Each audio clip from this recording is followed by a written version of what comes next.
लगातार बढ़ती पेट्रोल और डीजल के दामों को लेकर कांग्रेस ने आज प्रदेश भर में प्रदर्शन किया।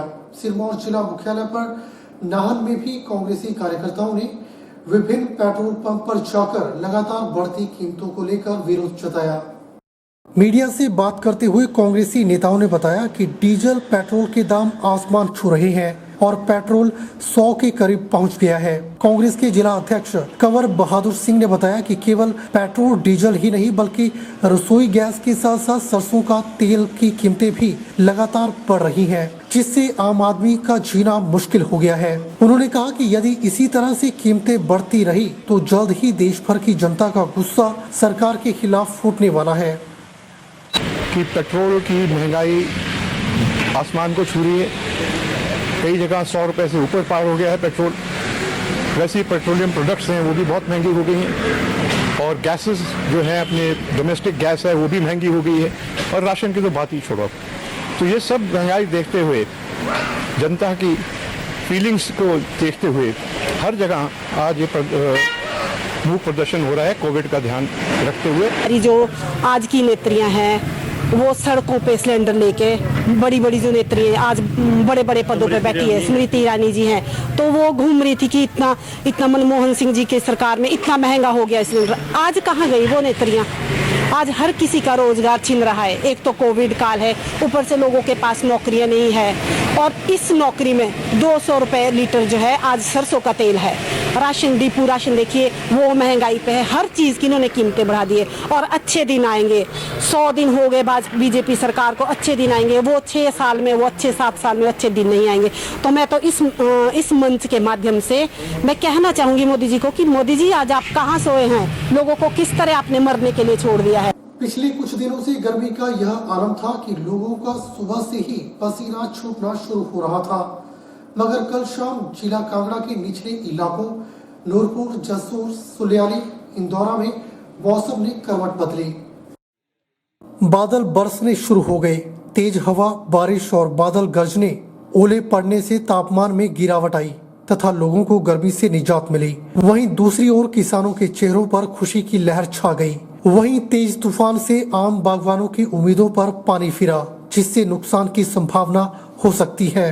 सोनू कुमार ने कहा कि पिछले 2 दिनों से गर्मी इतनी पड़ रही थी कि घर में रहना और घर से निकलना मुश्किल हो रहा था, मगर इस बारिश के होने से गर्मी से निजात मिली है और यह बारिश हम किसान भाइयों के लिए सोने पर सुहागा है। गर्मी के चलते हम सब ने इस बारिश में खूब आनंद लिया।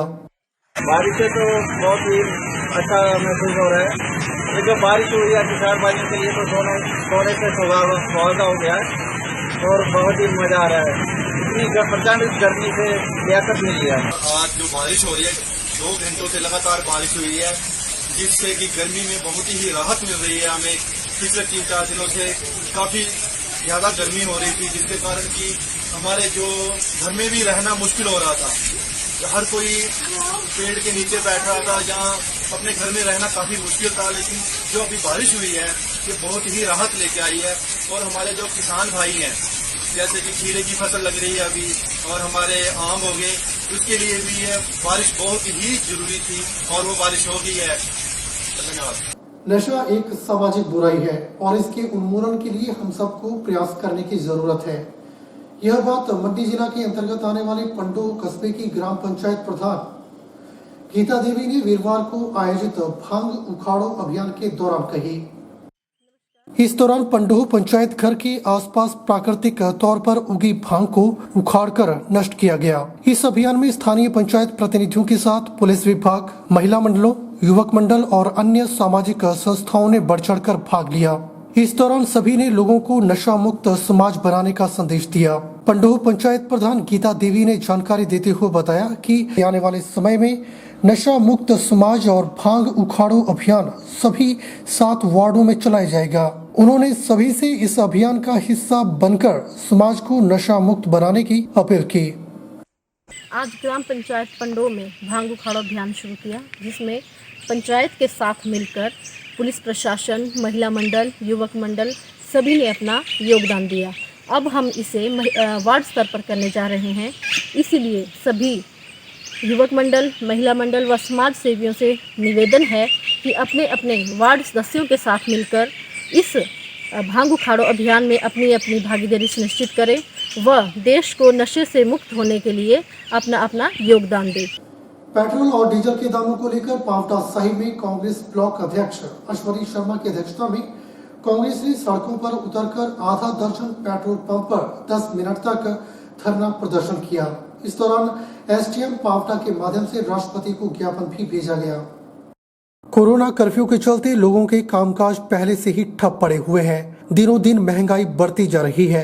ऐसे में पेट्रोल डीजल के दाम आसमान छूने से कांग्रेस में उबाल आ गया है। वहीं कांग्रेस के पूर्व विधायक किरनेश जंग ने कहा कि पूरे देश में पेट्रोल डीजल के दामों में आग लगी हुई है। कोरोना महामारी के चलते पहले ही भारत में बेरोजगारी आन पड़ी है। उद्योगपतियों को भी इस कोरोना महामारी ने नहीं छोड़ा है। भाजपा सरकार के राज में युवा पीढ़ी बेरोजगार है। आज जो धरना प्रदर्शन जो हो रहा है, ये बीजेपी की जो सरकार है, इनकी नीतियां हैं, उसके अगेंस्ट से आज धरना कांग्रेस पार्टी ने पूरे हिमाचल में किया है। और जो इन्होंने डीजल की कीमतें अपने इलेक्शन में जो वायदे किए थे कि डीजल की कीमतें, पेट्रोल की कीमतें हम कम करेंगे, मगर उसमें ये कम नहीं करे। उस पर रोजाना कोई ना कुछ पैसे की बढ़ोतरी हो रही है, जिसका असर डायरेक्ट महंगाई पे पड़ रहा है, बेरोजगारी पे पड़ रहा है, रोज जो हमारे व्यापारी हैं उनके ऊपर पड़ रहा है। इसकी देखते हुए हमने आज ये धरना प्रदर्शन किया ताकि ये केंद्र सरकार के कान तक पहुँचे कि ये डीजल की बढ़ी हुई कीमतों को वापस लें। आने वाले इलेक्शन में पब्लिक इनको मचा सिखाएगी कि लोगों का पूरा सहयोग मिल रहा है। जो हमारे यहाँ ऊर्जा मंत्री हैं, उनको तो नींद में सोए, उनको कुछ फुर्सत ही नहीं है। वो तो ये कहते हैं मेरा डिपार्टमेंट मेरा फ़ोन नहीं सुन रहा है। अरे भाई, अगर आपका डिपार्टमेंट आपकी फ़ोन नहीं सुन रहा है तो आप किसी दूसरे आदमी को, भले आदमी को बना जो काम तो करते हैं। हिमाचल प्रदेश गौ सेवा आयोग सड़कों से बेसहारा पशुओं को हटाने के लिए तेजी से गौसदनों और अभयारण्यों के निर्माण का प्रयास कर रहा है। आयोग की 2019 में गठन के बाद प्रदेश में अब तक 17,501 बेसहारा गौवंश को विभिन्न गौसदनों और अभयारण्यों में आश्रय दिया जा चुका है। यह खुलासा गौ सेवा आयोग के सहायक निदेशक राजीव वालिया ने शिमला जिला के विभिन्न गौसदनों के निरीक्षण के दौरान किया। उन्होंने कहा कि गौसदनों के निरीक्षण का मकसद आयोग की ओर से प्रति पशु मासिक 500 रुपए की गौसदनों को जो सहायता दी जा रही है, उस राशि का उपयोग सही तरीके से हो रहा है या नहीं, उसको जांचना था। उन्होंने कहा कि भविष्य में पुराने गौसदनों का सुदृढ़ीकरण भी किया जाएगा। उन्होंने लोगों से अपील की कि वे गौवंश को निकारा होने पर सड़कों पर न छोड़ें। आज प्राकृतिक खेती के लिए गौवंश की अत्यंत जरूरत है। से भी आए हैं ताकि कोई कमी ना रह जाए। तो भविष्य में और किस तरह के प्रयास किए जाएंगे? भविष्य में जितने हमारे पुराने गौसदन हैं उनका सुदृढ़ीकरण किया जाएगा और ताकि बाहर जो बेसहारा गौवंश घूम रहे हैं उनको आश्रय दिया जा सके। और साथ में जो गौ अभयारण्य जो बन चुके हैं या जो बनने के कगार में, उनमें बहुत अच्छी जो बाहर घूम रहे हैं हमारा, उनको तो आश्रय देना है। साथ साथ कुछ गौसदनों को, बड़े गौसदनों को ग्रीन गौशालाओं में, और ग्रीन गौशाला में मतलब आत्मनिर्भर गौशालाएं बनानी है ताकि जो उसका जो खर्चा है वो अपने आप ही आत्मनिर्भर हो, वही वहन कर सके। आज की इस अंक पे फिलहाल इतना ही। मुझे दीजिए इजाजत और आप बने ही HP 24/7 के साथ। नमस्कार।